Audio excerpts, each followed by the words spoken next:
There's a person you probably know. Maybe it's someone close to you. Maybe, if you're being honest, it's you. This person isn't lazy. They work. They try. They've gotten raises. They've paid things off.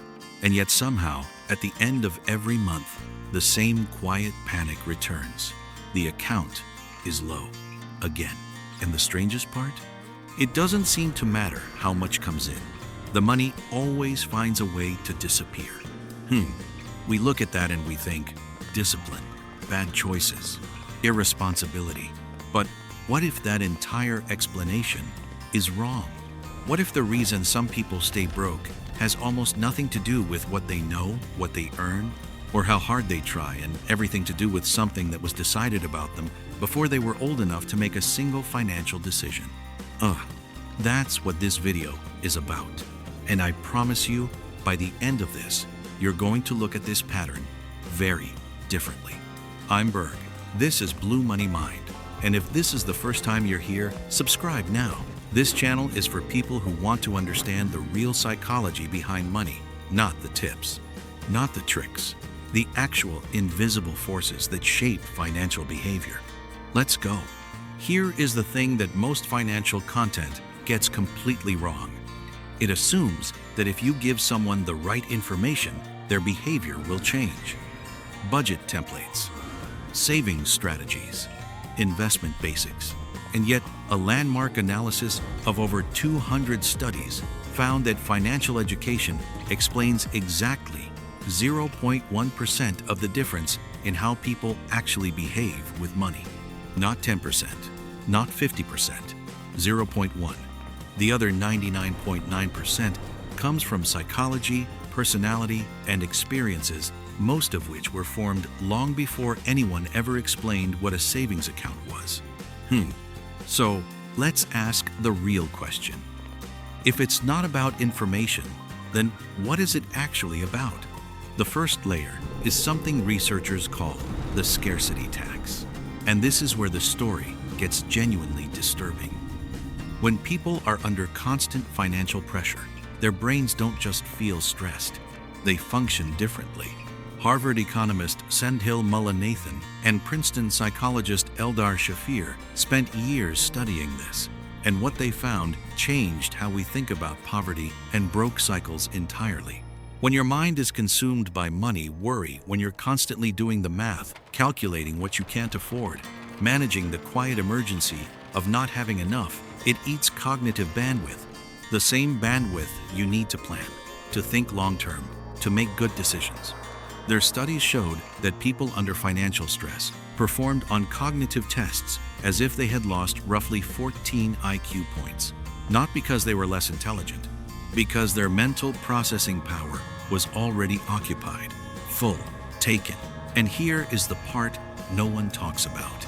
That cognitive drain makes it harder to do the exact things that would help them get out. It's not a character flaw, it's a feedback loop. Scarcity creates worse decisions. Worse decisions create more scarcity. The trap feeds itself. But that's only the surface of what's really happening. Beneath a scarcity loop, there's something older, something quieter, something that was installed in you so early you don't even know it's there. Financial psychologist Brad Klontz spent decades studying this and gave it a name: money scripts.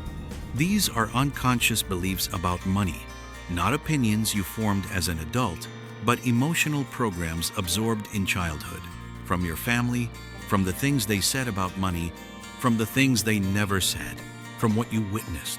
And they run silently in the background of every financial decision you make as an adult.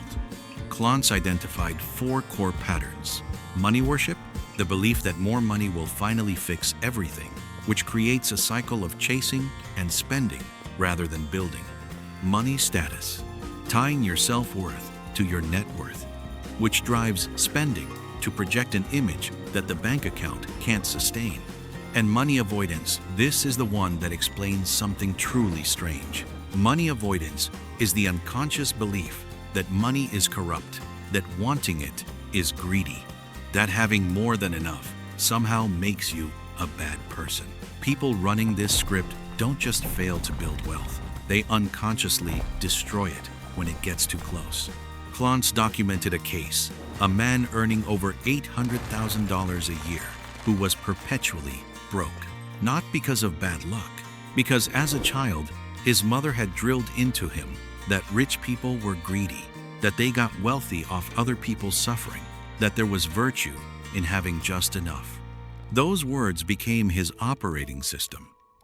Every time his income climbed past a certain point, his brain found ways to shed the excess. Impulsive decisions, bad investments, loans that made no sense. He wasn't failing. His brain was succeeding at the mission it had been given decades ago. Oh, and this is where things get more complex. Because not everyone is broke for the same reason. Some people are caught in the scarcity loop, the cognitive bandwidth drain that makes escaping poverty genuinely harder than it looks from the outside. Others are running money scripts, sabotaging accumulation to protect an identity or a set of values they absorbed before they could question them. And many, particularly people whose income has actually grown, are caught in something different entirely, something that doesn't look like being broke at all, until suddenly it does. Psychologists call it hedonic adaptation. The brain adapts to pleasure, fast. Whatever feels like an upgrade today becomes the new normal within months. The better apartment, the nicer car, the more expensive habits, they stop feeling like treats and start feeling like baseline. So when income rises, the baseline rises with it. And the financial pressure remains exactly the same, just at a higher number. This is why studies find significant percentages of people earning six-figure salaries still living paycheck to paycheck. The number went up. The feeling of not enough came along for the ride. But here is the deepest layer, the one that ties all of this together. For a significant number of people, staying broke isn't just a habit, it's an identity, and the brain protects identity with remarkable ferocity. When someone grows up in an environment where financial struggle is the norm, where everyone around them worked hard and still didn't have enough wealth, can start to feel threatening, not just uncomfortable, threatening. Because if you build something different, you risk being different, separated, unrecognizable to the people you love, unrecognizable to yourself. Research on financial avoidance shows that debt shame activates the same neural pathways as physical pain. That's not a metaphor. The brain literally registers financial exposure as a threat to the body, which is why people avoid opening bank statements, why bills sit unopened on tables, why people know they should look and genuinely can't bring themselves to do it. It's not weakness.